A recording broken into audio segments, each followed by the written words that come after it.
Mufti Perlis Mohd Asri Zainul Abidin mengkritik keras Menteri Agama Mohd Naim Mokhtar berkaitan rang undang-undang RUU Mufti Wilayah Persekutuan 2024.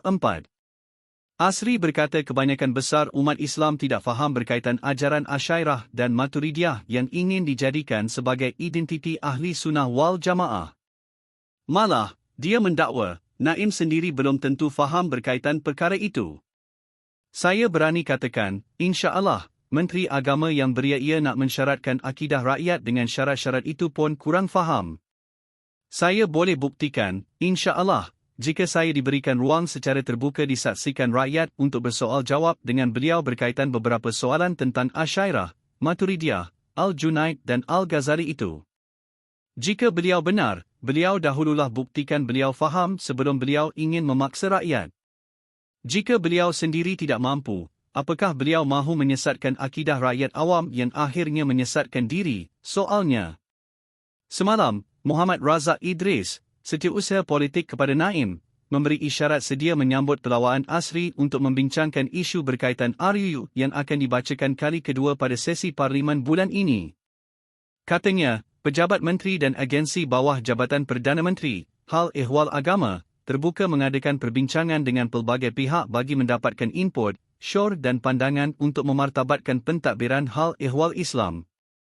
24 jam sebelum itu, Malaysia kini melaporkan Asri pengkritik lantang dan antara terawal berbuat demikian mengajak Naim berdialog secara terbuka bagi membincangkan perkara itu.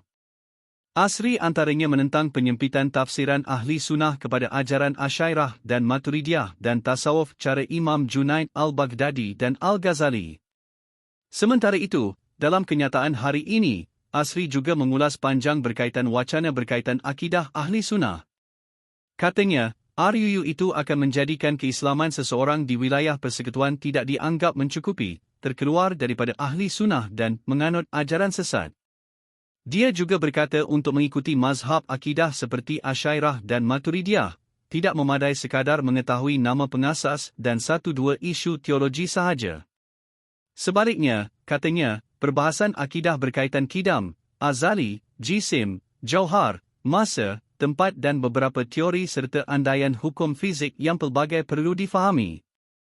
Jika dalam perkara amalan, fiqh, seseorang boleh sekadar mengikut, bertaklid, tetapi bab kepercayaan, akidah, tidak boleh. Bahkan mengikut sebahagian tokoh-tokoh besar Asyairah sesiapa yang gagal mendatang bukti keimanan kepada Allah seperti hujah-hujah Asyairah maka imannya tidak sah. Dalam erti kata lain, dia menjadikan kafir, katanya.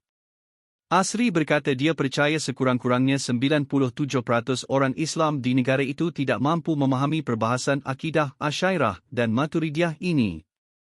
Katanya, majoriti umat beriman secara fitrah seperti yang berlaku pada generasi awal Islam ketika era Nabi Muhammad dan sahabat baginda.